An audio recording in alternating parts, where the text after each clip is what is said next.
तो जीन पियागे 1896 से 1980 हो गए, ये हम बात कर चुके हैं।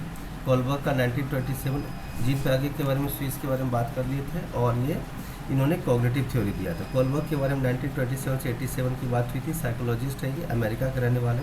1958 में इन्होंने थ्योरी दिया था, ठीक है। और इन्होंने मॉरल डेवलपमेंट पे काम किया था। जबकि व्यवस्थी जो थे वो 1896 से 1934, 38 ईयर्स तक इनका लिविंग पीरियड रहा था, और इन्होंने human cultural and bio social development के बारे में काम किया था, ठीक है। आगे चलते हैं। पाइगेट थ्योरी के बारे में हम ऑलरेडी बात कर चुके हैं थोड़ा सा, ठीक है। तो कॉग्निटिव का मतलब है पर्सन्स का consciousness. Consciousness of his mind का मतलब ये है कि कॉन्शियसनेस ही एक ऐसा चीज़ है जो इंसान को क्या करता है, एक्टिव रखता है। क्या रखता है? एक्टिव रखता है, ठीक है। अगर हम बात करें कॉग्निशन की, तो कॉग्निशन में क्या होता है, इसमें आदमी के सोच, रीजनिंग एबिलिटी और थिंकिंग एबिलिटी दोनों के बारे में बात होती है। किसके बारे में? रीजनिंग एबिलिटी और किसके बारे में? थिंकिंग एबिलिटी, यस हो, ठीक है। और पियागेट ने क्या एक चीज़ ऑब्जर्व किया, उसने क्या ऑब्जर्व किया कि जो इंसान स्टूडेंट है, मतलब जो बच्चा है और जो बड़े हैं, उन दोनों की इंटेलेक्चुअल एबिलिटीज़ का मतलब थिंकिंग एंड रीजनिंग दोनों मिला करके जो एबिलिटीज़ होते हैं बच्चों का और बड़ों का अलग अलग होता है, ठीक है। और दूसरी बात ये है कि जो बच्चे होते हैं वो एडल्ट से अलग तरीके से सोचते हैं। इन्होंने पाइगेट थ्योरी के जो कंपोनेंट है उसके बारे में बात की, ठीक है। स्कीमास की अगर हम बात करें तो सिस्टमेटिक पैटर्न होता है। सिस्टमेट पहला जो पॉइंट है इसमें, जैसे कि मैंने बात किया कि अलग अलग कंपोनेंट, तो अगर पियागेट के कौन कौन से कंपोनेंट है, तो पहला कंपोनेंट जो है, पहला कंपोनेंट क्या है? पहला कंपोनेंट है स्कीमास। क्या है? स्कीमास। स्कीमा में क्या होता है? स्कीमा में क्या होता है? एक सिस्टमेटिक पैटर्न होता है लोगों के सोचने का या बिहेवियर का, सिमिलर पैटर्न या फिर सिस्टमेटिक पैटर्न, बिहेवियर का हो या थॉट का हो। अब जैसे कि एग्जांपल लिए कि कोई स्टूडेंट कोई पजल को सॉल्व कर रहा है या कोई प्रॉब्लम को सॉल्व कर रहा है अपने लॉजिकल रीजनिंग को लगा करके, मतलब अलग अलग लॉजिक, अलग अलग तरीके से को सोचते हैं, तो वो क्या करेगा, उसके आसपास की जितनी भी नॉलेज उसको रिलेटेड है, नॉलेज है उसको ऑर्गेनाइज करेगा, मतलब उस सब चीज़ को रिकॉल करेगा, ऑर्गेनाइज करेगा, और उसके पास्ट एक्सपीरियंस को ध्यान में रखते हुए वो क्या करेगा, उस प्रॉब्लम को सॉल्व करेगा। अगर किसी को क्वेश्चन आता है तो वो डिनोट करता है कि इस टाइप के क्वेश्चंस को मैंने पहले कैसे सॉल्व किया था, तो उसको पास्ट एक्सपीरियंस को, पास्ट नॉलेज को लेकर आता है ना, और उसको क्या करता है, सॉल्व करता है। अब सवाल ये है कि ये जो आइडियाज़ होता है ना, जो बच्चों के बीच में आता है, जो आइडियाज़ आते हैं कि इस प्रॉब्लम को सॉल्व कैसे किया जाए, उसी आइडिया को स्कीमास बोलते हैं। क्या बोला? उसी आइडियाज़ को क्या बोलते हैं? स्कीमास। पियागेट, हाँ, मतलब जो तरीके से जो आइडिया आया कि मैं इस प्रॉब्लम को ऐसे सॉल्व करूंगा, इसमें सर इस क्वेश्चन को मैं ऐसे सॉल्व करूंगा, मैं तो इतना भी नहीं करूंगा सर, मैं तो ऐसे सॉल्व कर दूंगा इसको। तो अलग अलग तरीके से अलग अलग आइडिया जो उसके माइंड में आते हैं प्रॉब्लम को सॉल्व करने के लिए, उसी आइडियाज़ को क्या कहते हैं? स्कीमास बोलते हैं। तो अगर हम बात करें, पियागेट ने डिफाइन किया स्कीमा को एक cohesive, repeatable action sequence possessing component actions that are tightly interconnected and governed by a core meaning। Cohesive मतलब क्या होता है? जुड़ा हुआ, राइट, कनेक्टेड, ठीक है। रिपीटेबल का मतलब क्या होता है? जो काम को बार बार करते हैं, सीक्वेंशियली करते हैं ना, और वो कंपोनेंट जो कि एक दूसरे से इंटरकनेक्टेड है और उसका एक पर्टिकुलर क्या है? मीनिंग है, ठीक है। मतलब कोई पर्टिकुलर काम को हम क्यों करते हैं तो उसका क्या मीनिंग है। सारे स्कीमास और सारे जो एक्शंस हैं एक दूसरे से क्या है? सीक्वेंशियली कनेक्टेड है, ठीक है, मतलब इंटर रिलेटेड है। उन्होंने कहा कि स्कीमा जो है बच्चों को हेल्प करता है कि किसी भी टाइप की सिचुएशन को वो कैसे समझ पाए और उस प्रॉब्लम को सॉल्व करने के लिए क्या तरीका वो निकाल पाए। तो हर बच्चों के समझने का क्या होता है? इंटेंसिटी अलग होता है, और रिस्पॉन्ड करने का भी क्या होता है? अलग होता है। कोई बच्चा किसी क्वेश्चन को, कोई प्रॉब्लम को जल्दी सॉल्व कर लेता है क्योंकि वो जल्दी रिकॉल कर लिया उस प्रॉब्लम को, आइडिया को, और कुछ बच्चे लेट सॉल्व कर पाते, इसका मतलब उस चीज़ को रिस्पॉन्ड नहीं कर पाते, उस सिचुएशन को हैंडल नहीं कर पाते। तो कुछ बच्चे जल्दी हैंडल कर लेते हैं, कुछ लोग नहीं कर पाते। क्लियर हो गया स्कीमास? यस और नो? ठीक है, आगे चलते हैं।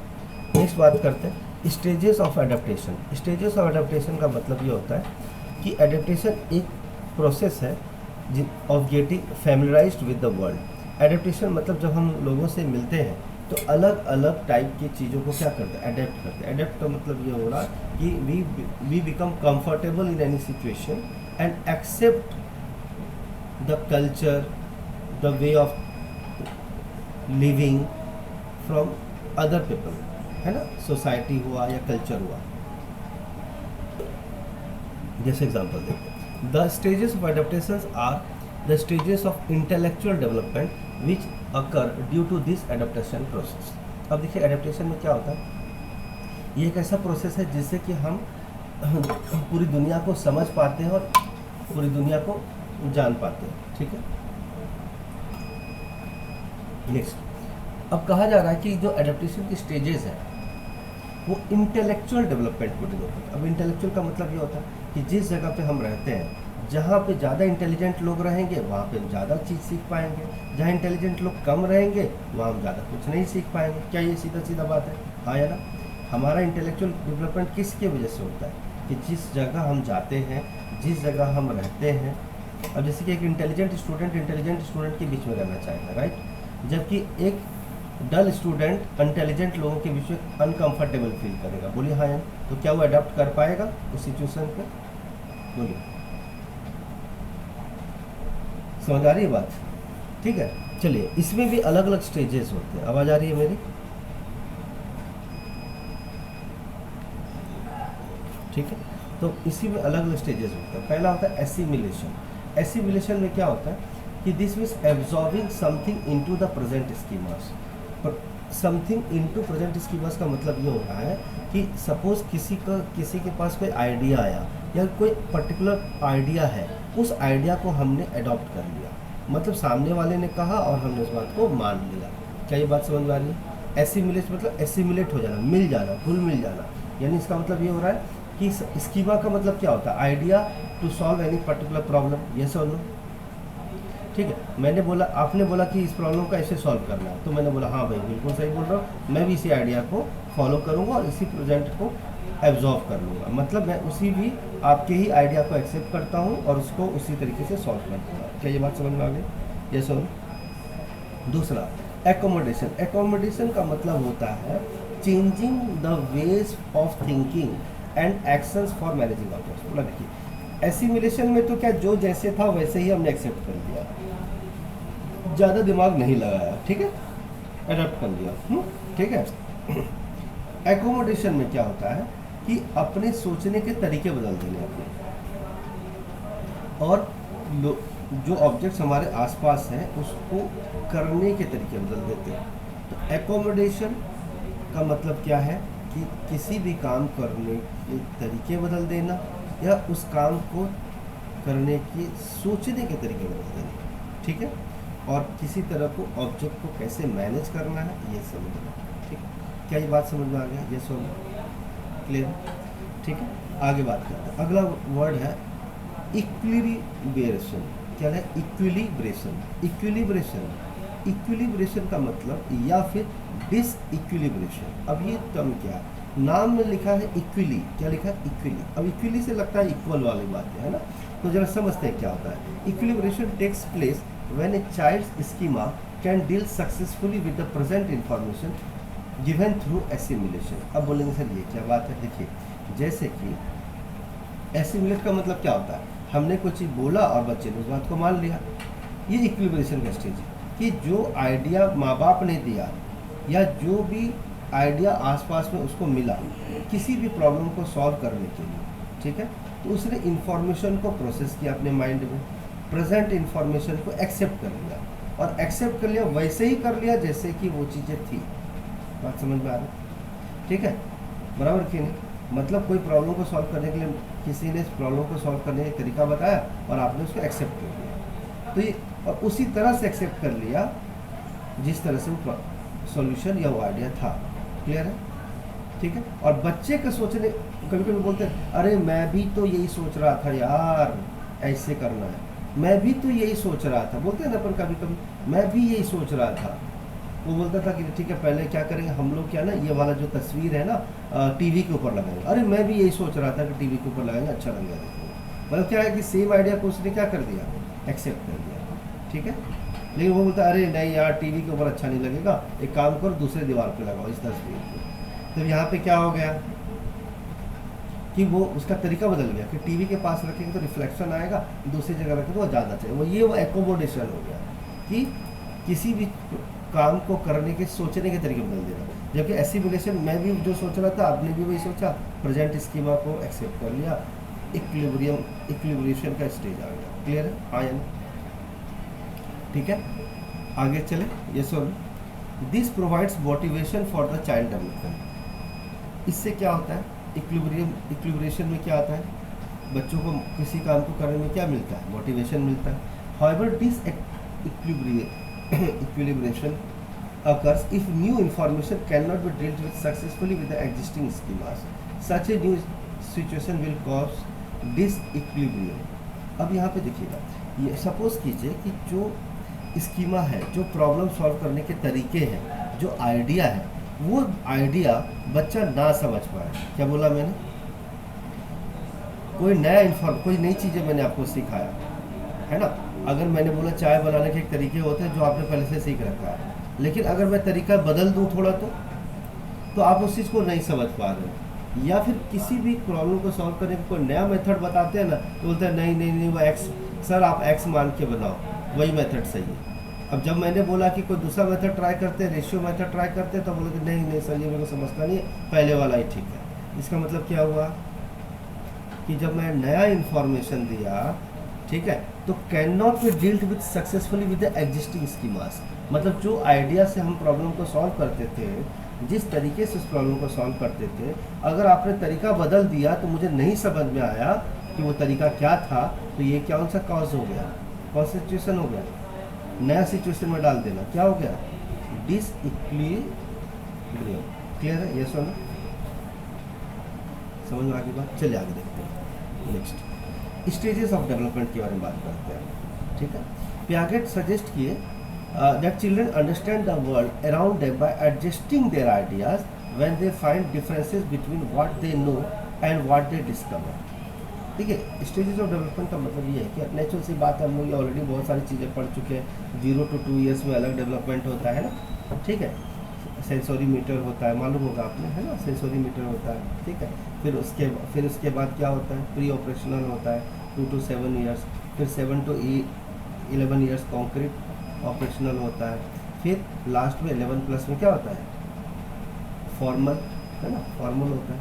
तो आपको पता है कि अलग अलग स्टेजेस होते हैं। तो कुल मिला के बात यही है कि बच्चे जो हैं पहले समझते हैं कि उनके आसपास की दुनिया कैसी है, world around them by adjusting their ideas. Adjusting their ideas मतलब पहले वो कुछ आइडिया को लेके सोचते हैं कि ये चीज़ ऐसे होना चाहिए, वो चीज़ ऐसे होना चाहिए, लेकिन जब वो देखते हैं कि यार ये तो ऐसे होना चाहिए लेकिन कोई लोग किसी और तरीके से कर रहे हैं इस काम को, तो उसके मन में डिफरेंसेस आते हैं। यार मैं तो ये जानता था, जैसे एग्जांपल लीजिए कि छोटा एक कोई भी आदमी, हम लोग हमेशा ये जानते हैं ना कि शर्ट और नीचे पैंट पहनते हैं, बराबर के नहीं, लेकिन साउथ में ऐसा होता है कि पूरा शर्ट पहने और नीचे में धोती पहने। तो बताइए, मैंने तो बचपन में माँ बाप को कैसे देखा, पापा को कैसे पहनते हुए देखा था, शर्ट और पैंट। अपने दोस्तों के स्कूल में कैसे देखा, शर्ट और पैंट, यस और नो, बोली हाँ। तो मेरे मन में ये प्री नोशन आ गया है कि मैं क्या जानता हूँ, मैं ये जानता हूँ कि शर्ट के नीचे पैंट पहनते हैं, लेकिन वो देखा साउथ इंडिया में जाके ऊपर में शर्ट नीचे धोती पहन रखे हैं लोग, ये वहाँ का कल्चर है। लेकिन ये तो अपना डिफरेंसेस हो गया ना, तो अपने आइडियाज़ को एडजस्ट करते हैं। तो लोगों को बोला है ये तो पागल है, नीचे क्या है धोती पहनते हैं क्या, तो बोला पागल है क्या, यहाँ का कल्चर है ये। तो फिर अपने माइंड में जो डिफरेंसेस आए कि हम जानते थे कि शर्ट के नीचे पैंट पहनते हैं, और हमने डिस्कवर क्या किया, शर्ट के नीचे लोग क्या पहन रखे हैं, धोती पहन रखे हैं, इनका रिवाज है। तो अब कुल मिला के बात ये कि दोनों में डिफरेंसेस आ गए। तो ये जो डिफरेंसेस आए, ये अलग अलग स्टेजेस में पियागे ने इस बातों को बता रखा है। समझ में आ रही बात, है ना? चलिए, this means that cognitive development of the child comes before learning takes place. Cognitive development of the child comes before learning takes place. देखिए, मैं आपको बता दूँ, जब तक हम कुछ चीज़ों को सीखते हैं, क्या बोला मैंने, जब हम किसी चीज़ को सीखते हैं उससे पहले हमारे माइंड का मेंटल डेवलपमेंट स्टार्ट हो जाता है। मतलब कोई भी चीज़ हमारे सामने आती है, उससे पहले हमारे माइंड में क्या होता है, एक कॉग्निटिव का मतलब क्या है? कंसिस्टनेस। कंसिस्टनेस का मतलब मेंटल एबिलिटी है ना, एक्टिवनेस वो डेवलप हो जाती है। यानी सीखने से पहले हमारा माइंड क्या हो जाता है? अलर्ट हो जाता है। यस और नो? ठीक है। ही stated that children go through the following 4 stages of cognitive development. तो एग्जाम पियागे ने बोला कि 4 स्टेजेस से कॉग्निटिव डेवलपमेंट होता है। अब सवाल ये कि कौन कौन से, जैसे कि हम बात करते हैं, पहला है सेंसरी मोटर स्टेज, बर्थ से 2 ईयर्स तक, यानी 0 to 2 ईयर्स। तो सेंसरी मोटर स्टेज में देखिएगा क्या होगा। Infant and toddlers. इन्फेंट मतलब बहुत छोटे बच्चे जो शिशु बोलते हैं, जो गोद में रहता है। टॉडलर्स मतलब जो थोड़े थोड़े क्या करते हैं? घुड़क घुड़क के चलते हैं। ठीक है। Acquire knowledge through sensory experiences and manipulation of objects, not through thinking. ठीक है।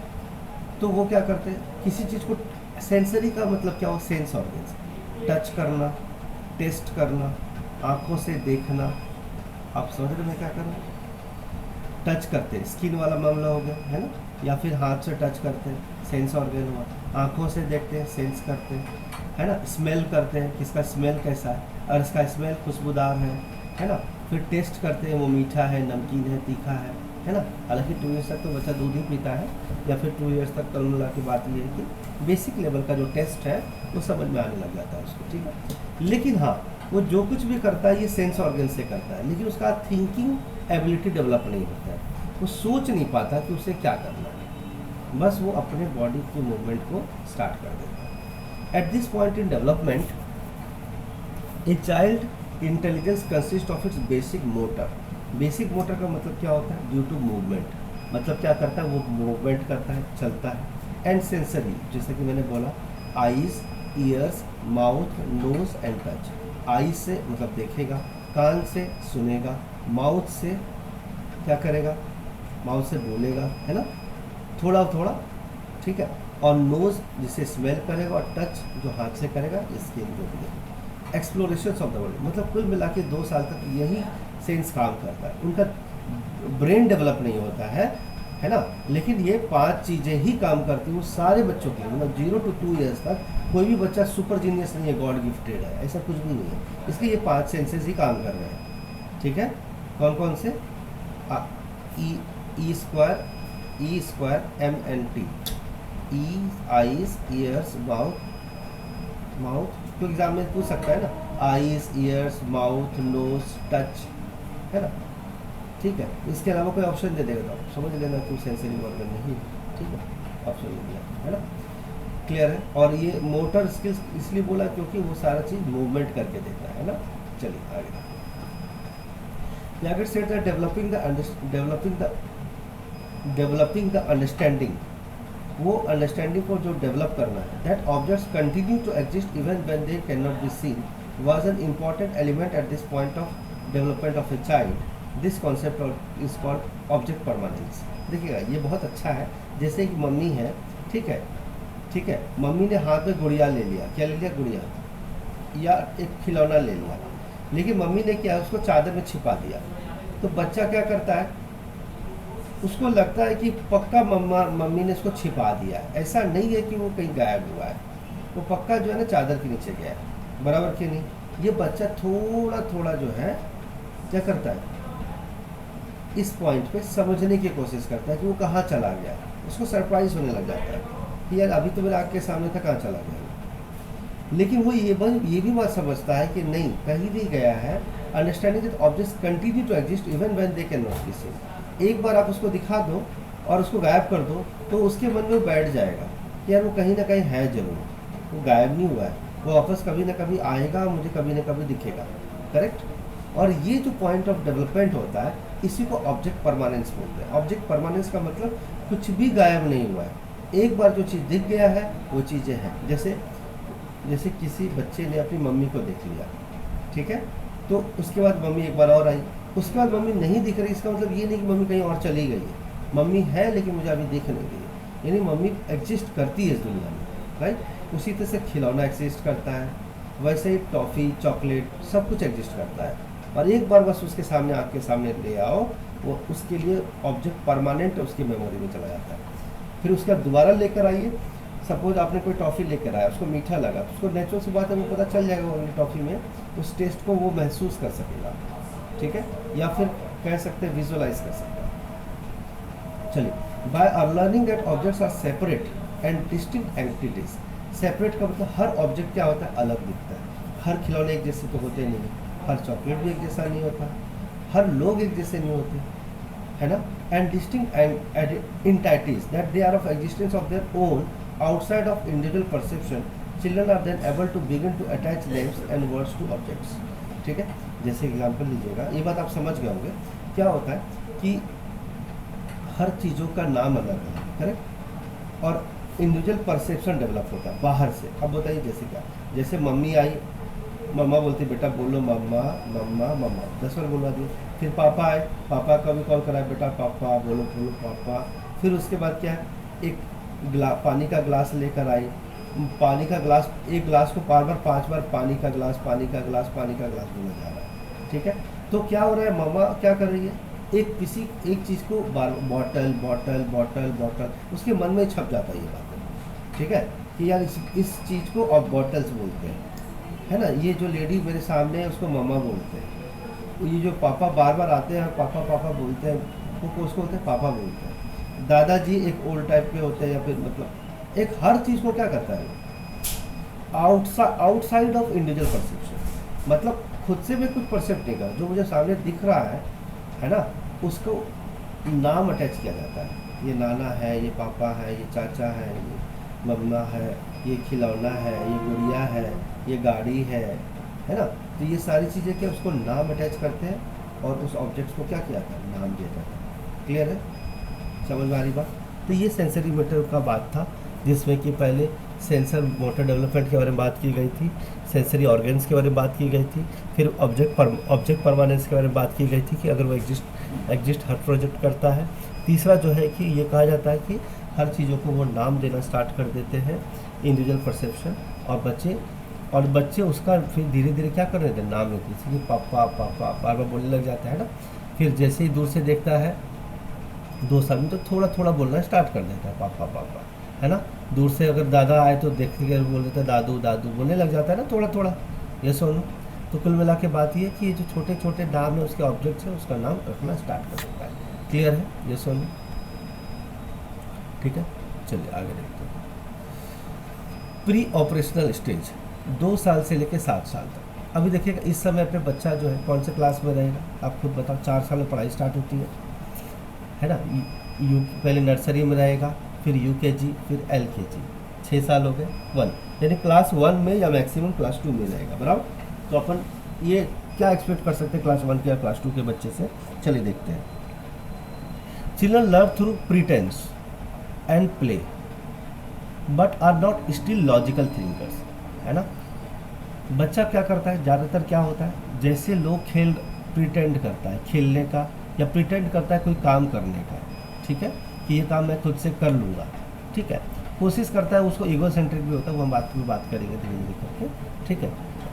फिलहाल के लिए क्या है, वो प्रिटेंड करता है कि ये काम मुझसे हो जाएगा, मैं खुद से वो काम कर लूँगा। ज़्यादातर वो क्या है, अपना मैक्सिमम टाइम क्या करता है, एक्टिविटीज़ में बिजी रहता है, खेलने में, है ना। प्रिटेंड करता है कि मैं काम कर लेता हूँ, अलग अलग टाइप का एक्टिंग करता है कि पानी का ग्लास लेकर के पानी पीता है वो, है ना, ठीक है। यह हर चीज़ को खुद से करने की कोशिश करता है, but still not logical thinkers. कि कि कहाँ पर, मान ली सपोज उसको ये पता नहीं चलता है कि उसको कहाँ बैठना है कहाँ नहीं बैठना है, उसको ये फर्क नहीं पड़ता कि आगे चलेगा तो गिर जाएगा, चोट लग जाएगी, ये सब का लॉजिकल थिंकर नहीं होता। For instance an adult might take a lump of clay, divide it to 2 equal parts with different shapes, and then give a child at this stage of cognitive development a choice between two piece to play with। मतलब उसने क्या किया, गीले मिट्टी लिया, ठीक है, समझ रहे हैं मेरी बात, गीला मिट्टी लिया, ठीक है। 2 एक एडल्ट लेगा, एडल्ट मतलब बड़ा आदमी, ठीक है, उसको 2 पार्ट में बांट दिया। एक बड़े आदमी ने क्या किया, एक लड़का ने या पिताजी ने या मम्मा ने क्या किया, 2 गीला मिट्टी का क्या किया, गोल करके एक टुकड़ा लिया, ठीक है, 2 अलग अलग पीस में कर दिया उसको, ठीक, अलग अलग शेप दिया उसको, और उसको बच्चे के सामने रखा और बोला कि इससे खेलो। अब सवाल ये है कि वो जो दो टुकड़े थे, मिट्टी को, गीली मिट्टी का जो उसने बड़ा टुकड़ा था उसको दो टुकड़ा में बना दिया और अलग सेक दिया, तो बच्चा किसके साथ खेलेगा, कौन से टुकड़े के साथ खेलेगा? तो देखिए क्या है, तो पहली बार क्या किया, जो बड़ा आदमी है, जो माँ है या पापा है, ठीक है, उसने एक one piece of clay into compact ball, एक बॉल बना दिया, बॉल होता है ना क्रिकेट वाला, खेलने वाला बॉल, वैसा बना दिया। And other is flattened into the shape of a chapati, और दूसरा को लंबा चौड़ा करके एक चपाती का रूप दे दिया। Since the chapati looks larger, चपाती बड़ा दिखता है, बॉल छोटा होगा, the child will mostly like choose that piece even though the two pieces are exactly the same overall size, ठीक है। तो साइज में चाहे इक्वली हो, ठीक है, लेकिन एक बड़ा दिखने के वजह से वो किसको पसंद करना चाहेगा? कौन सा? चपाती वाला, हो सकता है बॉल वाला भी करे, ठीक है। क्या बोल रहे हो आप? हाँ, अब हाँ, कुछ भी हो सकता है। तो यहाँ पे उन्होंने दो ऑप्शन रखे, ठीक है। Even though the two pieces are exactly over same size का होगा, बट हो सकता है कि जो दिखने में बड़ा दिखे लगे, आंखों को ज़्यादा झलक कर आए, शायद वो ज़्यादा पसंद करने के चांसेस हैं। In this stage children remember objects and happenings and there thinking becomes more imaginative and centred on themselves. अब इसका मतलब क्या है? इस स्टेज में क्या है, बच्चे याद करना स्टार्ट कर देते हैं कि कौन सी चीज़ें कहाँ रखी गई है, कौन सी चीज़ों से कैसे खेलना है ना, और कौन सी चीज़ें कैसे होती है। जैसे एग्जांपल, नल खोलना है तो उसको पता चलने लग जाता है कि लेफ्ट जुबान से नल खोलते हैं। किचन, कोई चीज़ मम्मा ने बोला बेटा ये प्लेट को जाके रख दो, तो पक्का बात है वो डाइनिंग रूम में जाके नहीं रखी, वो कहाँ, बेडरूम में जाके नहीं रखेगी, किचन में जाके रखेगी, है ना, बराबर कि नहीं। तो एक धीरे धीरे उसको याद होने लग जाता है कि मुझे क्या चीज़ें करनी चाहिए, है ना, ठीक है। मम्मा ने बोला बेटा 2 टमाटर लेकर आ जाओ किचन से, तो उसको पता है पहले तो ये ढूंढेगी किचन का है, तो टमाटर भी बोलेगी तो थोड़ा थोड़ा सोचने लग जाएगी कि ये तो किचन में होता है टमाटर, तो बराबर कि नहीं। तो थोड़ा थोड़ा थिंकिंग क्या होता है, इमेजिनेटिव होता है। और हाँ, कुछ चीज़ें सेंटर्ड ऑन देमसेल्फ, वो उसका मन होगा तो करेगी, नहीं मन होगा तो नहीं करेगी, बराबर कि नहीं, बात समझ रहे हैं। Concept formed are crude, but crude मतलब क्या होता है, रॉ। क्रूड ऑयल सुना है ना, क्रूड ऑयल, ठीक है। Formed are crude but not easily changed afterwards. एक बार जो बच्चे का मन में जो होता है क्रूड होता है, एकदम कच्चा होता है। कच्चा तेल सुना है ना, तो क्रूड ऑयल, क्रूड का मतलब समझते हैं ना, रॉ। क्रूड ऑयल किसको बोलते हैं? कच्चा तेल बोलते हैं, ठीक है। तो वैसे ही कॉन्सेप्ट जो उसके मन में बैठाए रहते हैं ना, वो कच्चे होते हैं, ठीक है। मतलब स्टार्टिंग में बदल जाए तो अच्छा है, नहीं तो बाद में उसको बदलना बहुत डिफिकल्ट हो जाता है। कि एक बार मन में बैठ गया ना कि ये चीज़ ऐसे ही होता है तो ऐसे ही होता है, फिर आप उसको बोलो। अब जैसे कि हम अभी एक बार हमने बोल दिया कि एक बार हमने किसी चीज़ से खेलना स्टार्ट कर दिया, ठीक है, चाहे वो टूटने वाली चीज़ हो, लेकिन बाद में बच्चा को लगेगा उसे हम खेल ही सकते हैं। एक बार पापा ने शीशा का ग्लास को कैच कर लिया तो बच्चा को लगेगा वो खेलने का ही चीज़ है। अब चाहे बाद में बता दे कि बेटा इसे ऐसे खेलो मत, टूट जाएगा। पापा भी तो खेल रहे थे कांच का ग्लास से, आपने भी तो खेल रहे थे, हाथ में कैच किया उन्होंने, तो खेलने का ही चीज़ है। अब उसके मन में बैठ गया खेलने का है तो खेलने का ही, मतलब एक तरह से वो क्या है कि एक कंसेप्ट उसके मन में बन गया 2 से 7 साल के बीच में, तो वो उसको बदलेगा नहीं, वो ऐसे ही होता है तो ऐसे ही होता है, वो किसी की बात नहीं सुनेगा फिर। तो इसीलिए कहते हैं ना, बच्चों के सामने ना, जैसे माँ बाप होते हैं कभी कभी झगड़ा लड़ाई करने लग जाते हैं, तो बोलते हैं ना कि बच्चों के सामने मत करो, ठीक है, नहीं तो ऐसा ही ये बच्चा जो है स्कूल में भी जाके क्या करेगा, एक्ट करेगा, वैसे ही वो बिहेव करेगा। क्लियर है, समझ में आ रही बात?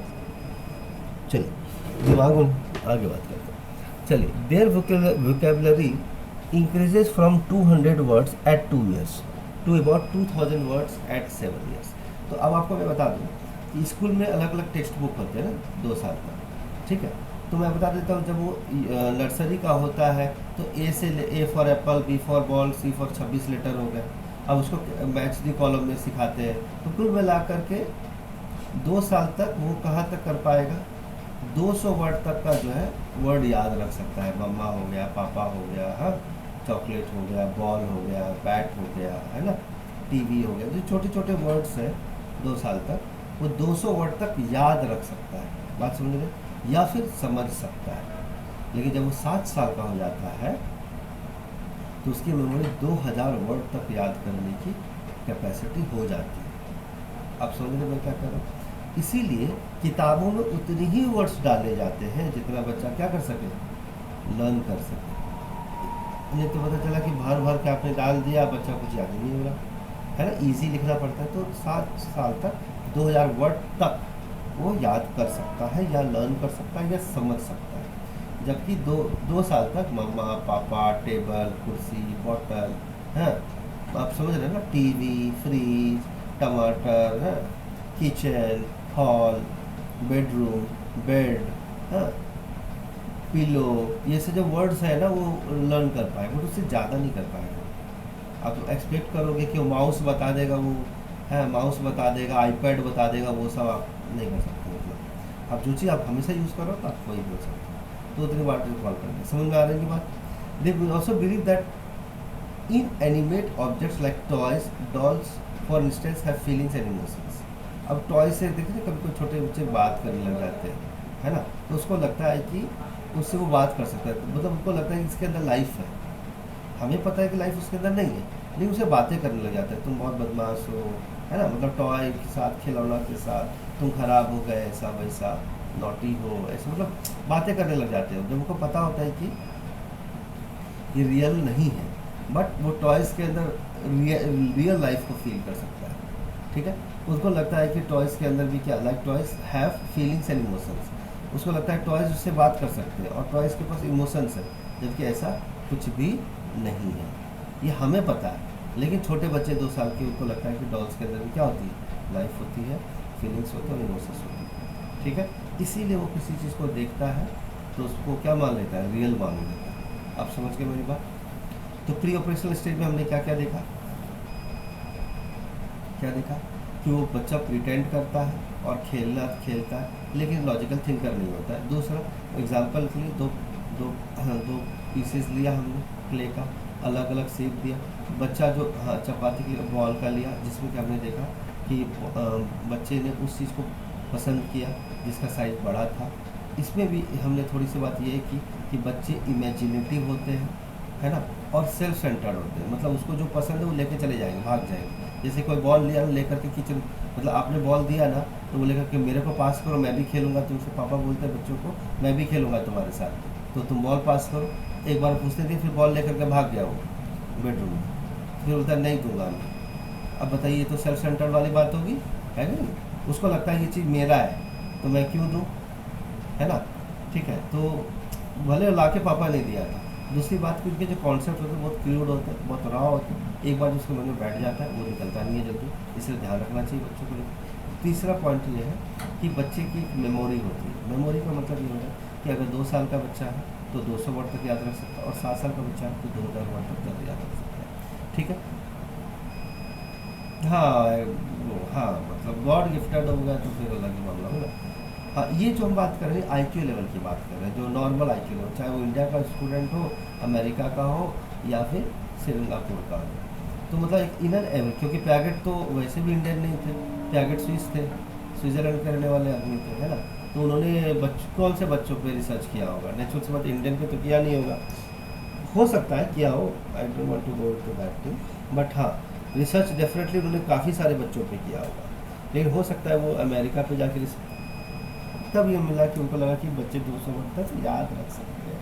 उन्होंने एक्सपेरिमेंट किए, 7 साल के बच्चों में टेक्स्ट बुक देखा, सब कुछ चेक किया, तो वैसा उन्होंने किया। और फिर लास्ट में ये पॉइंट था कि वो डॉल्स और टॉयज़ में क्या है, रियलिटी देखते हैं, इमोशंस होता है, फीलिंग्स समझते हैं, जबकि उनको यह लगता है कि उनके अंदर लाइफ है, जबकि ऐसा होता नहीं, और वो इमोशनली अटैच हो जाते हैं। अगर टॉय का हाथ टूट जाता है ना तो आपको पता है, मम्मा मम्मा मेरे टॉय का हाथ टूट गया, देखो ना, टॉय रो रही है, मतलब होता है ना, देखो ना कैसा ना इमोशन हो जाती है, मम्मा देखो ना टॉय का बाल टूट गया, देखो ना टॉय ऐसी हो गई, टॉय का पैर टूट गया, होता ही नहीं होता है, बोली हाँ है ना, आवाज़ आ रही है, होता है ना। तो देखिए एक्चुअली क्या है, हम लोग माना कि हम टीचर हैं, माना है कि हम टीचर हैं, बट स्कूल के अगर हम टीचर बनेंगे तो हमें बच्चे बन के ही सोचना पड़ेगा।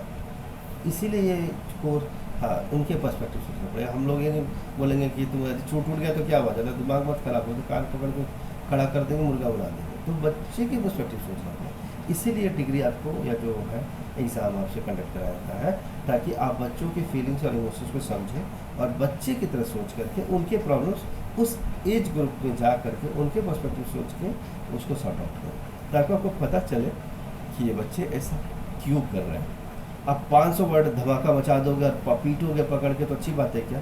जब उसकी वोकेबलरी नहीं डेवलप होती है, तब मुझे साइकोलॉजिस्ट ने बोल रखा है वोकेबलरी 200 वर्ड से ज़्यादा याद नहीं होता, तो आप 500 वर्ड का होमवर्क दोगे तो और पीटोगे तो अच्छी बात है क्या? इसमें तो टीचर की गलती है ना जी, बराबर की नहीं? तो 200 वर्ड से ज़्यादा या अब 2000 वर्ड से आपने कुछ अलग से होमवर्क दे दिया, टेक्स्ट बुक से कभी बाहर आया है एग्ज़ाम में? एग्ज़ाम में टेक्स्ट बुक से बाहर कभी देते? एक दो क्वेश्चन दे दी तो दे दी, कभी नहीं देते। क्यों नहीं देते? क्योंकि हमें पता है कि 2000 वर्ड क्लास 7th के टेक्स्ट बुक में उन्होंने डाल दिया है। तो जो इसने टेक्स्ट बुक बनाया है वो इस प्रोटोकॉल को फॉलो कर रहे हैं, नहीं तो उनको ICSI नंबर मिलेगा ही नहीं। मतलब आप स्कूल का नोटबुक बना रहे हो ना, तो बहुत चेक किया जाता है, इतने वर्ड्स हैं क्या, उससे ज़्यादा तो नहीं है क्या, उससे कम तो नहीं है क्या, ऐसा। नहीं तो फिर वो बुक ही पास नहीं होता। ठीक है, समझ गए बात को? और उसमें भी क्रिएटिविटी होनी चाहिए, तो ताकि बच्चों उसको रियल लाइफ में कनेक्ट कर सकें। ठीक है, चलिए आगे बढ़ते हैं।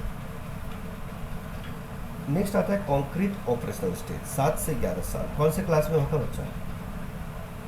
4th class, 5th। हाँ, अभी जो बच्ची थी 5th क्लास में थी। हाँ, अभी जो नवोदय का दे रही है और सैनिक स्कूल का दे रही है, वो 10 साल की है, 5th क्लास में, बिल्कुल करेक्ट। तो एग्जैक्टली 5th पकड़ो आप या 6th पकड़ो आप, मोटा मोटा। ठीक है, तो 5th और 6th क्लास में कॉन्क्रीट ऑपरेशनल स्टेज में होगी।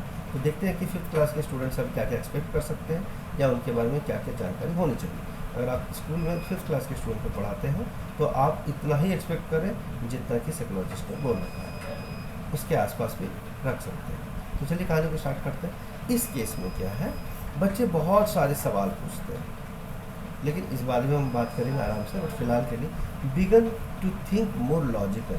अब वो लॉजिकल तरीके से सोचने लग जाते हैं, but their thinking may be very rigid. Rigid का मतलब जिद्दी हो जाते हैं वो, है ना। उनके मन में जो बैठ गया है एक बार, वो तो ऑलरेडी बैठ चुका है, क्योंकि उनका रॉ स्टेज निकल चुका है 7 साल वाला। तो उनके मन में जो बैठ गया है वो चीज़ को वो क्या करते हैं, लेकर के जिद्दी हो जाते हैं, रिजिड हो जाते हैं, है ना। दूसरा, वो अलग लॉजिकली अब सोचना स्टार्ट कर देते हैं। पहले तो क्या था, जैसे था वैसे वो मान लेते थे, सेल्फ सेंटर्ड होते थे, ठीक है, लेकिन लॉजिकली नहीं सोच पाते थे। उनको तो गुड़िया में भी, गुड्डे में भी लाइफ दिखता था, लेकिन अब उनको लगने लग गया है कि क्या है, चीज़ें को लॉजिकली सोचना चाहिए। अब कैसे सोचना चाहिए? They tend to struggle with abstract and hypothetical concepts. Abstract and hypothetical, जैसे मैंने बोला कि बेटा तुमको पता है आसमान में सूरज होता है, सूरज के आगे हमारा जो अर्थ है घूमता है। अब बताइए, ये बात तो मैंने बोल दिया, लेकिन वो सूरज को देख पाएंगे कभी? सोलर सिस्टम में 7 प्लैनेट्स होते हैं, हमने किताब में बता दिया, बराबर। ये 5th क्लास में तो आ ही जाता है, मोटा मोटा थोड़ा थोड़ा तो आ ही जाता है, लेकिन बच्चे माने के कैसे? और बोलेंगे क्या फालतू की बातें यार, मेरे को तो कभी नहीं दिखा, 7 ग्रह तो कभी नहीं दिखे मेरे को, वो तो दिखते ही नहीं। अब सवाल ये है कि ये तो फिजिक्स लैब में भी नहीं है, किताब में नहीं रखा है। अब तो ये बड़ा टेंशन वाला बात हो गया। अब यहाँ एब्स्ट्रैक्ट का मतलब महसूस करना, फीलिंग करना।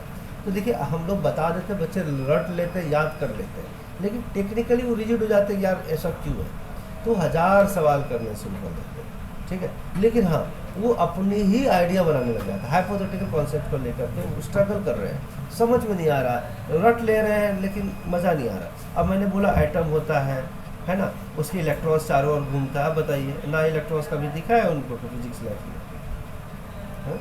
फिर इलेक्ट्रॉन्स है, न्यूक्लियस के राउंड घूमता है। बताइए, ये तो हालांकि इतना लंबा तो नहीं पढ़ाते, लेकिन मैं छोटी सी बात करता हूँ कि कोई भी ऐसा हाइपोथेटिकल कॉन्सेप्ट में बोल देते हैं ना, तो नहीं मानते इस चीज़ को, है ना। अब जैसे एग्जाम्पल लेते हैं कि हमने बोल दिया कि ये जो चिड़िया है वो अपना घोंसला खुद नहीं बनाती, दूसरे घोंसले में अपना अंडा देती है। अब बताइए, वो तो उसको देखेंगे नहीं ना, तो उस बात को मानेंगे नहीं, चाहे वो किताब में लिखा हो। तो उनको थोड़ा सा स्ट्रगल करते, संघर्ष करते हैं, यार मानूँ कि नहीं मानूँ, थोड़ा सा अंदर में ना उसको फीसी लगता है कि उनको डाउटफुल रहता है, इसलिए 25 लोग से पूछते हैं, क्या मामा ऐसा होता है, क्या पापा ऐसा होता है, क्या मामा ऐसा होता है, क्या अंकल ऐसा होता है, क्या आंटी ऐसा होता है। 25 लोग से पूछते हैं एक ही क्वेश्चन, बोले हाँ है ना। स्कूल के टीचर ने बोल दिया, अब सबसे पूछने लगेंगे, मामा पापा दादा दादू सबसे पूछने लगेंगे। उससे मतलब कुछ पढ़ा भी दिया ना कि 9 प्लैनेट्स हैं, और उसके आगे जो है ये उसके आसपास होता है। अब वो मम्मा से पूछ रहे हैं, अब मम्मा ऑलरेडी गंवार औरत है, माफ़ कीजिए सर बोलना चाहिए, ठीक है, मतलब उनको ज़्यादा नॉलेज नहीं है कि कौन सा प्लैनेट नज़दीक है अर्थ के।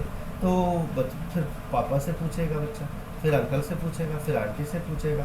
तो ऐसे अब बच्चे को माँ बाप तो बोल देते चुप रहो, जो मैडम ने बोला उसको लर्न कर लो, तुम दिमाग मत लगाओ, मुझे नहीं पता, जाओ चुपचाप काम करो, अपना होमवर्क करो। तो ऐसे इरिटेट हो जाते हैं कभी पेरेंट्स। लेकिन टेक्निकली ये समझना पड़ेगा कि ये स्ट्रगल करने का ही एज है उनका, मतलब actually this is the learning stage, और इसी टाइम पे बहुत सारे कॉन्सेप्ट बिल्डिंग होते हैं। तो कहानी को आगे बढ़ते हैं। Eight this point children become less centered on themselves and begin to think that how other people might think and feel, है ना। अब यहाँ से सुनिए, इसका मतलब पिछले बार क्या था, पिछले बार क्या था कि जैसे कि पापा कोई बॉल लेकर आए, ठीक है, फुटबॉल, तो वो क्या किया, फुटबॉल लेकर के चला गया, उसको लगा मेरा था, वो लेकर घूमने अपने रूम में चला गया, अपने ले लिया, किसी को दे नहीं रहा। चॉकलेट दिया तो चॉकलेट रख लिया, किसी को नहीं दे रहा हूँ। लेकिन अब जो है, जब बच्चा 11 साल का हो जाता है ना, 5-6 में, तो उसको लगता है कि मम्मा ने चॉकलेट ला के दिया है ना, 2 फ्रेंड्स के बीच में शेयर करके खाना चाहिए। मान लीजिए घर में एक भाई एक बहन है, हाँ मतलब मैं एग्जाम्पल बता रहा हूँ कि जैसे कि सपोज मम्मा ने एक ही चॉकलेट ला के दिया बड़ा वाला, तो वो सोचने लग जाता है कि चलो यार अपने छोटे भाई को हाथ में देंगे, नहीं तो उसको बुरा लगेगा, ठीक है, कि मैंने अकेले खा लिया। तो ये सोचने का जो टेंडेंसी है ना, ये लॉजिकल थोड़ा पहले तो क्या सेंटर था, पूरा चॉकलेट मैं ही खाऊंगा, मैं किसी को नहीं दूंगा, 7 साल तक के। लेकिन 7 से 11 में क्या, उसको जो चॉकलेट बड़ा मिला ना, तो उसको लगा कि भाई यार मेरी छोटी बहन भी है, तो मुझे उसको भी देना है, तो थोड़ा मैं छोटा ही टुकड़ा दूंगी, बड़ा मैं रखूँगी, नो प्रॉब्लम, बट यार उसको अच्छा नहीं लगेगा कि मैं अकेले खा रहा हूँ, है ना, कि अपने छोटे भाई के सामने मैं अकेले खा रही हूँ तो उसको बुरा लगेगा, इसीलिए एक बाइट वो उसको देगी, ठीक है। तो यहाँ फ़र्क पड़ने लगा ना कि छोटा भाई क्या सोचेगा, है ना। वैसे ही उसको अवार्ड मिला या कुछ गिफ्ट मिला, तो शेयर करना शुरू करता है मम्मा के साथ, पापा के साथ, भाई के साथ, है ना। और ये भी फ़र्क पड़ने लग जाता है कि अब लोग क्या सोचेंगे। अब यहाँ से ही हमारा सोशलाइजेशन स्टार्ट हो जाता है कि लोग क्या सोचेंगे। अब लोग में आपके दोस्त हो सकते हैं, आपके पापा हो सकते हैं, आपके मम्मी हो सकती है, आपके भाई हो सकते हैं। They start exploring and wondering now. Exploring तो अलग अलग चीज़ें ढूंढने लग जाते हैं, ठीक है। कोई भी चीज़ आप काम कह दीजिए, वो 25 लोग से पूछना भी शुरू कर देगा, और जब तक उसको वो चीज़ मिल नहीं जाएगा तो ढूंढते रहेगा, करेक्ट बात समझ रहे हैं, हाँ या ना। और नई नई चीज़ें जानने की कोशिश करने लगे, ठीक है। They also began to understand that their thoughts are unique to them and they others need to share their thoughts, feelings and opinions. देखिए उसको ये समझ में आने लग जाता है, मतलब 11 साल क्लास में, तो उसको लगने लग जाता है कि मेरे जो थॉट्स मेरे मन में आ रहे हैं, नेचुरल सी बात है, वो इम्पॉर्टेंट है, ठीक है। और ये मेरे खुद के थॉट्स, उसको लगता है ना कि 5 + 5 10 से मुझे ही आता है, बाकी किसी को नहीं आता। 5 × 5 25 आता है, मुझे ही आता है, किसी और को नहीं आता।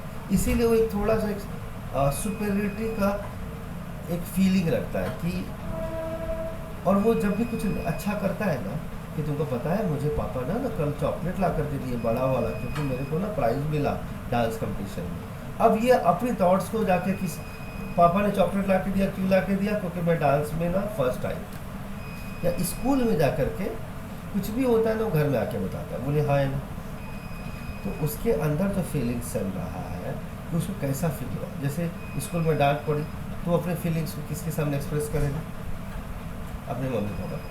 हाँ कि मम्मा पता है मेरे को, मैंने गलती मिस्टेक हो गया, मम्मा ने मेरे स्कूल में टीचर ने मेरे को पनिशमेंट दिया, ठीक है। वो हर चीज़, और अपने ओपिनियन, उनको ऐसा नहीं करना चाहिए ना, मतलब मैंने होमवर्क किया तो मुझे तो थैंक यू गुड गर्ल बोला, और मेरी जो फ्रेंड है ना, बेस्ट फ्रेंड, उसने होमवर्क नहीं किया, उसको बहुत पनिश किया। तो वो अपनी ऐसा नहीं करना चाहिए ना, मम्मा टीचर इज़ वेरी बैड ना, ये बताने लग जाते हैं ना कि मम्मा ऐसा नहीं करना चाहिए उसको, मेरी बेस्ट फ्रेंड है वो। तो मतलब आप सोच रहे हो मैं क्या कर रहा हूँ, वो अपना थॉट आया, अपनी फीलिंग्स एक्सप्रेस कर रही है, कि उसको लगता है कि ऐसा सिर्फ उसके साथ ही हो रहा है। उसको ये भी समझना चाहिए कि दूसरे फ्रेंड के साथ, दूसरे साथ जो हो रहा है वैसा किसी और के साथ भी हो रहा है, लेकिन उसको लगता है कि नहीं, सिर्फ मेरे ही फ्रेंड को पनिश करती है वो, मेरे फ्रेंड को टारगेट करके रखी है। तो ये सारी चीज़ें क्या होगी, ये अपने जो थॉट्स हैं वो सारी चीज़ लोगों को क्या करती है, फीलिंग्स को और ओपिनियंस को क्या करती है, शेयर करती है।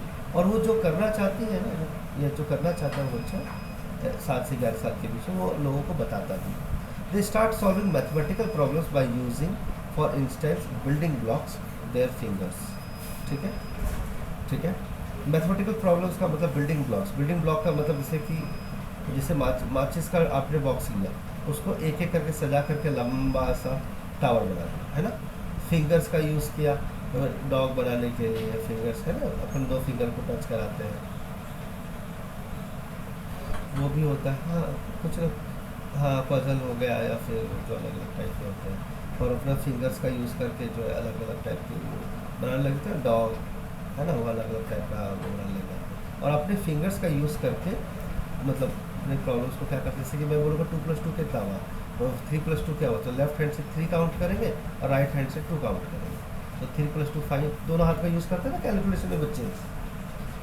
मैं बोलूँगा 9 + 5 कितना हुआ, तो क्या करेंगे, 5 1 2 3 4 5 फिंगर्स का यूज़ करके नहीं कैलकुलेशन करेंगे, बोलिए करते हैं। जैसे हम लोग पेन पे लिख देते हैं 272 इंटू ये, बट अगर हम लोग इंटू बड़े कैलकुलेशन करते हैं, इसीलिए हम लोग पेन पे लिखते हैं। ये बच्चे क्या करते हैं, उनको छोटे क्वेश्चन, तो 5 + 4 कितना हुआ, तो 5 ये हाथ पे लेंगे, फिर से एक फिंगर्स, बस यही मैं कहना चाह रहा हूँ। ठीक है, समझ के बात को। चलिए, फिर उसके बाद अभी जब वो ब्लॉक बनाते हैं तो वो भी काउंट करते हैं कि मैंने इसमें कितने माचिस यूज़ किए, इसमें कितने यूज़ किए, है ना, ऐसे। They use visual problems better than real numbers. Visual problems का मतलब कोई प्रॉब्लम अगर आपने दिया ना दिखा करके, 4 + 3 = what। अब देखिए, मैंने लिखा 4 + 3 = what, और मैंने लिखा 4 मैंगोस प्लस 3 मैंगोस का फोटो बना दिया। अब बताओ कितने मैंगोस होंगे। अब उसके ऑप्शंस में डाल दिए 8 मैंगोस के फोटोज़, 9 मैंगोस के, फिर 11 मैंगो, तो वो काउंट करके बता देगा ना। आप समझो मैं क्या कहना चाह रहा हूँ। तो मैंगोस 3 मैंगोस का फोटो बनाया प्लस 4 मैंगोस का फोटो बनाया, बीच में प्लस लिख दिया। अब वो मैंगोस को काउंट करेगा और फिर इसका 7 लिख देगा, 4 + 3। और एक होता है 4 + 3, तो 4 + 3 को देखकर विजुअलाइज नहीं कर पाता, हालांकि इतना तो कर ही लेता है क्योंकि 7 ईयर्स का हो चुका है, बट फिर भी विजुअल प्रॉब्लम्स को ज़्यादा आसानी से सॉल्व कर सकता है कंपैरेटिवली किसका, वर्बल वंस। जैसे आप लिख दो 4 + 3 क्या है, तो सॉल्व कर देगा। अब मुंह से बोलोगे 4 + 3 क्या है, तो शायद उसको डिफिकल्ट लगेगा। आप सोचेगा टेक्स्ट बुक पे आप लिख दोगे 7 × 9 = what, और मुंह से बोलोगे 7 × 9 = what, तो उसको वर्बली करने में दिक्कत आएगी, है ना। जबकि पेन एंड पेपर का यूज़ करके इस काम को करने में क्या होगा, आसान होगा। उस क्वेश्चन को आप नोटबुक पे लिख करके दोगे ना आप, 7 + 10 = 11 = what, तो उसको सॉल्व कर लेगा। लेकिन मुंह से पूछते जाओगे बैक टू बैक 7 + 11 = what, तो नहीं बता पाएगा वो। इसलिए क्वेश्चंस जो है ना, प्रॉब्लम्स को अगर आप लिख करके पूछेंगे तो बता देगा बच्चा, सॉल्व कर देगा, मतलब सॉल्यूशन कर सकता है। वर्बली आंसर देना डिफिकल्ट होता है इसका। ठीक है, they realize that the objects remain the same even when they are turned around और अपीयरेंस इज चेंज्ड। देखिए, ये वही वाली बात होगी, पिछले बार भी हमने बात किया था, जो हमने ऑब्जेक्ट परमानेंस के बारे में बात किया। ऑब्जेक्ट परमानेंस का मतलब यही हुआ था कि जो ऑब्जेक्ट है वो वैसा ही है, अगर हम उसको लेफ्ट साइड घुमा दें, राइट साइड घुमा दें, ऊपर उल्टा कर दें। जैसे मैंने बॉटल लिया, बॉटल को हमने क्या कर दिया, नीचे वाला चीज़ को ऊपर कर दिया, ऊपर वाले को चीज़ें नीचे कर दिया। तो मैं पूछूंगा बताओ ये क्या है, बोले बॉटल है। उस समझ में आ जाएगा ना उसको कि उल्टा कर देने से बॉटल ग्लास थोड़ी बन जाएगा, करेक्ट, ये सर। और ग्लास को उल्टा कर देंगे तो बॉटल थोड़ी बन जाएगा, ये सर। उसको समझ में आ जाएगा कि ऑब्जेक्ट जो है क्या रहेगा। आप लेफ्ट घुमा दो, राइट घुमा दो, उस या अपीयरेंस चेंज कर दो, बॉटल को रेड कलर से ब्लू कलर कर दोगे तो क्या वो बोलेगा कि ग्लास हो गया, क्या वो नहीं बोलेगा ना। वो तो बॉटल का पहले भी बॉटल ही था, अभी भी बॉटल ही रहेगा। यस और this concept is called conservation. Conservation का मतलब ये उसके माइंड में बैठ गया। कंजर्वेटिव नेचर के लोग क्या होते हैं, जो एक बात बिठा लिए ना कि बॉटल है तो बॉटल ही है। ठीक है, बस आपको समझाने के लिए बताया मैंने। कंजर्वेशन मतलब एक बार उसके माइंड में बैठ गया, ये ऐसी चीज़ ऐसे मटेरियल को बॉटल बोलते हैं, तो बॉटल ही होता है। वो स्टार्टिंग से भी समझाया था और वो माइंड में बैठ जाता है चीज़, ठीक है, चाहे आपको किसी भी तरीके से चेंज करें। Imagination of the previous stage is replaced with actual facts. पिछले बार क्या हो रहा था कि पिछले बार बच्चा इमेजिन कर रहा था, इमेजिनेशन कर रहा था, है ना, और क्या था, सेल्फ सेंटर्ड था, उसको लगता था ये सब कुछ मेरा है, राइट। लेकिन अब उसको लगने लग गया है कि ये मेरा नहीं है, ये मेरे दोस्त का है, ये मेरे पापा का है, ये मेरी मम्मी का है, ये चश्मा है, ये इसको आँख में पहन के स्पाइस, है ना, इसको ऐसे यूज़ करते हैं, उसको वैसे यूज़ करते हैं, गैस लाइटर से कैसे हम गैस को जलाते हैं, है ना, नाइफ से हम वेजिटेबल्स को कट करते हैं, फ्रूट्स को कट करते हैं। तो ये सब जो चीज़ें थी सिर्फ इमेजिनेशन की चीज़ें थी, उसको लगता था कि ये चीज़ें काटने के काम आता है, लेकिन अब उसको लगने लगा है कि क्या चीज़ का यूज़ क्या है। आप समझ गए मेरी बात। एक्चुअल फैक्ट्स कि किसका एक्चुअल यूज़ क्या है। पिछले वर्ष सिर्फ इमेजिनेशन करता था और अपने इमेजिनेशन से based on his own memory. Experimentation for learning in the previous stage replace by wanting to use rules for learning. देखिएगा, experimentation for learning is the previous stage. तो पिछले बार क्या करता, एक्सपेरिमेंट करता था, ढूंढता था, बोलता था वांडरर होता था, वांडरर बोला था ना, वांडरर, ठीक है, ढूंढ के निकालता था वो, है ना। तो यहाँ पर देखिएगा, they also start exploring and wandering now. तो ढूंढ के निकालता था, यस और 7 और 8 से ढूंढ के निकालता। इस केस में क्या होता है कि वो क्या करता है, एक्सपेरिमेंट करने लग जाता है, एक्सपेरिमेंट कर करके सीखता है ना। क्या बोला, एक्सपेरिमेंट। जैसे कि एग्जांपल लीजिए, जैसे कोई आपने खिलौना ला के दिया तो अलग अलग तरीके से उसको टाइट करेगा, अलग अलग तरीके से यूज करेगा, है ना। तो वो क्या करता है, एक होता है लर्निंग का रूल्स कि आपको ऐसे ही करना चाहिए, एक होता है कि यही रूल है, इसी को फॉलो करना है। लेकिन इसमें वो क्या करता है, अपना दिमाग लगाना शुरू कर देता है। नहीं मम्मा ऐसे नहीं करते, बस अब मम्मा बता रही है कि बेटा ऐसे नहीं करते, ऐसे ही करते हैं, तो अपना दिमाग लगाना स्टार्ट कर देता है, क्योंकि वो इमेजिनेशन से एक्चुअल फैक्ट पे स्विच कर चुका है। तो पिछले बार उसको लगता था मम्मा जो बोल रही सब ठीक है, तो इस बार क्या लगता है, नहीं अपना दिमाग लगाना स्टार्ट कर देता है ना। क्लियर है। और इतना लगाना शुरू कर देता है क्योंकि वो कंजर्वेशन या कंजर्वेटिव हो चुका है, ठीक है, क्योंकि उसको लगने लग गया है क्या कि जो रूल्स है, जिसको किसी चीज़ को कैसे सीखा जाता है, उसके बाद वो एक्सपेरिमेंट करना स्टार्ट कर देता है। क्लियर, ये सुन आगे चले। Next, formal operation stage. Formal operation stage में क्या होगा, 11 साल से 15 साल एंड है, ठीक है। अब इसके अंदर क्या होगा, this final stage of development, final stage of development. अब बोलोगे sir final stage of development क्यों, तो उसके बाद डेवलपमेंट नहीं होता, नहीं, उसके बाद आता है मैच्योरिटी। हम बाद में बात करेंगे, ठीक है। अलग अलग लॉ होता है ना, आइडेंटिटी के बारे में हम पढ़ रहे होंगे। तो फिलहाल हम बात कर रहे हैं ओवरऑल ब्रेन डेवलपमेंट का या मेंटल डेवलपमेंट का, जो आपके आगे में बोला 15 साल और 15 साल के ऊपर। तो मोटा कहा जाता है कि लगभग जो हमारा ब्रेन का डेवलपमेंट होता है 15 साल तक जैसे होता है ना, 10वीं अब आप देखो ना, 15 साल में 10वीं हो जाएगा, 11वीं में बच्चे चला जाएगा, हाँ है ना, 15 ईयर्स में अप्रॉक्सीमेटली 15 ईयर्स में तो 12th पास कर जाएगा, 11th 12th। अब वो करियर के बारे में सोचने लग जाता है, उसके आइडेंटिटी के बारे में सोचने लग जाता है। ये आप आगे पढ़े थे, लेकिन फिलहाल की मैं बोल रहा हूँ 11 साल में कितने, 11 साल में कौन से क्लास में होगा आपके पास, कौन सा class, 7th, maximum 8th standard तक हो सकता है, उससे ज़्यादा नहीं, मैक्सिमम 8 7th स्टैंडर्ड तक ठीक है।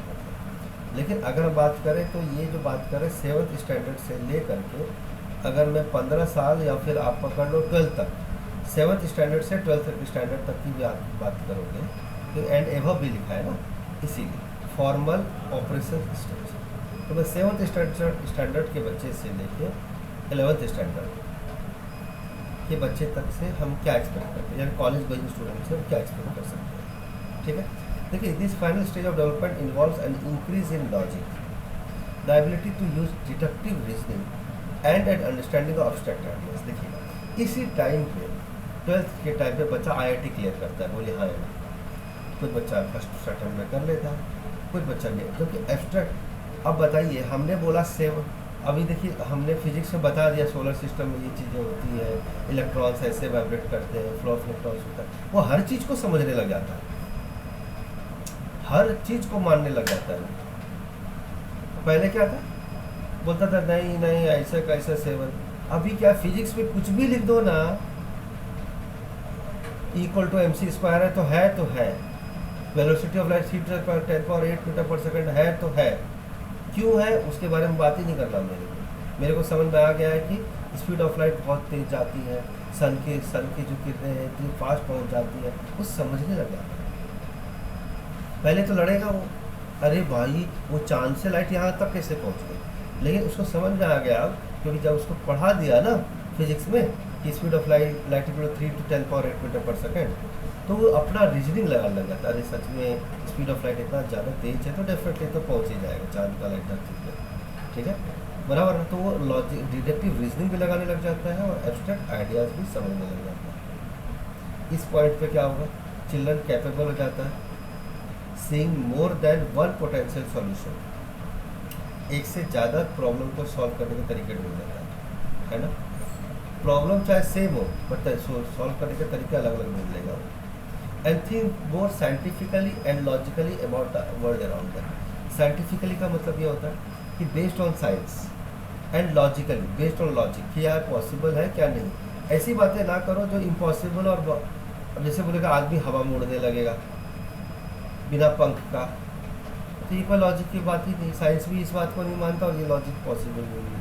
ये होता था तो भगवान के टाइम पे होता था तो होता था, लेकिन अब नहीं हो सकता, करेक्ट है ना। उसी तरह से एक मैथ्स के प्रॉब्लम को अलग अलग तरीके से सॉल्व किया जा सकता है। हाँ या तो एक प्रॉब्लम को अलग अलग तरीके से सॉल्व करना शुरू कर देता है फॉर्मल ऑपरेशन स्टेज में, ठीक है स्टूडेंट या बच्चा। और साइंटिफिकली सोचता है बेस्ड ऑन साइंस, और लॉजिकली भी सोचता है कि क्या ये पॉसिबल है या नहीं, अगर है तो कैसे हो सकता है और नहीं है तो क्यों नहीं होगा, ठीक है।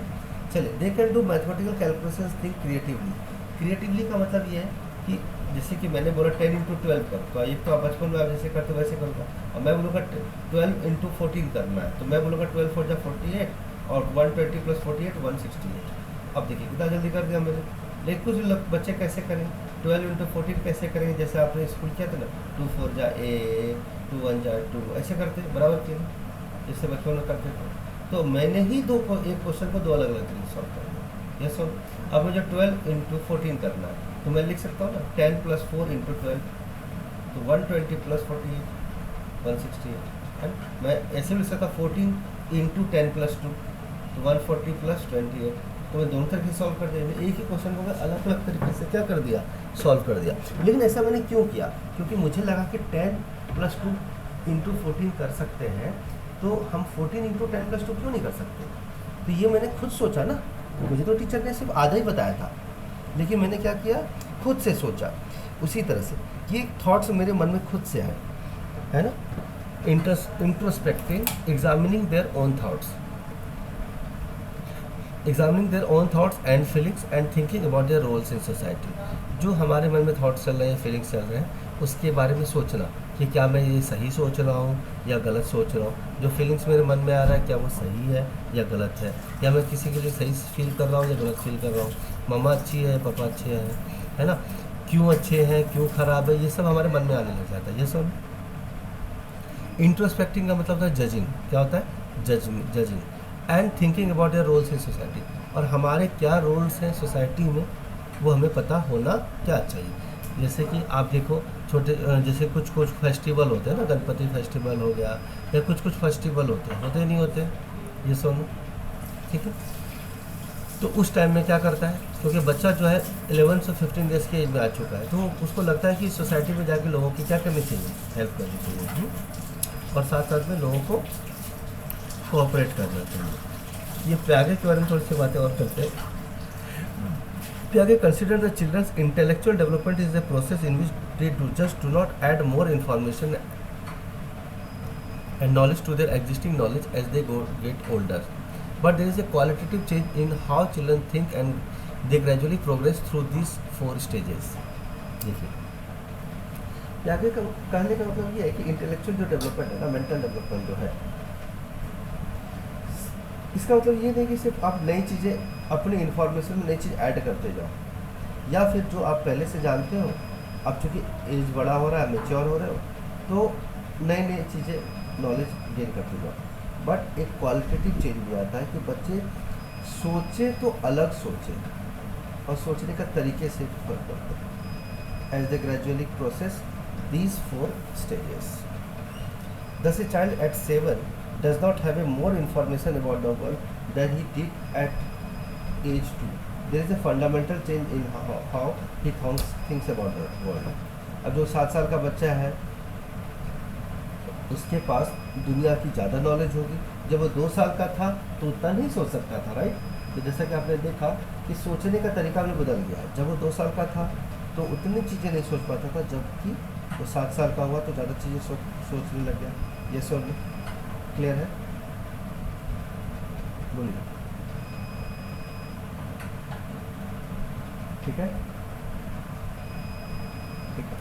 तो इसके अंदर हमने समराइज़ कर लेते हैं। इसमें क्या है, बच्चा क्या है, रीजनिंग और अंडरस्टैंडिंग ऑफ एब्स्ट्रैक्ट आइडियाज़, वो चीज़ें जो फैक्चुअल नहीं भी दिखती है, जो फैक्चुअल है, एब्स्ट्रैक्ट है, जो नहीं भी दिखता है, उसको भी मानना स्टार्ट कर देता है। दूसरा, एक प्रॉब्लम को सॉल्व करने के अलग अलग तरीके ढूंढ लेता है, साइंटिफिकली सोचता है, लॉजिकली सोचता है, मैथमेटिकल कैलकुलेशंस अलग अलग तरीके से करने लग जाता है, अपने थॉट्स को एग्जामिन करने लग जाता है कि वो क्या सही कर रहा है, क्या गलत कर रहा है, सोसाइटी में उसकी रिस्पॉन्सिबिलिटी समझने लग जाता है। न केवल इन्फॉर्मेशन को ऐड करता है, जबकि नॉलेज को अपडेट भी करता है जैसे जैसे उसकी एज बढ़ती है, और साथ साथ में क्वालिटेटिव चेंज आता है, तो उसके सोचने के तरीके भी बदल जाते हैं और क्वालिटी भी चेंज हो जाता है। 4 स्टेजेस से 7 के में वो इतनी सारी चीज़ें नहीं कर सकता था, और दुनिया का इन्फॉर्मेशन उतनी सारी चीज़ें नहीं थी उसके पास जब वो 2 साल का था। तो अब 7 साल के बाद धीरे धीरे उसका नॉलेज बढ़ता है, और दुनिया को देखने का और बदलने का जो तरीका है वो ओवरऑल पूरी दुनिया से वो सीखना स्टार्ट कर देता है और सोचना स्टार्ट कर देता है। क्लियर है? समझ आ गई बात? ठीक है, क्लियर है? ठीक है, ठीक। नेक्स्ट क्वेश्चन कॉलबर्ग का है, बट इससे रिलेटेड पहले हम क्वेश्चंस करेंगे।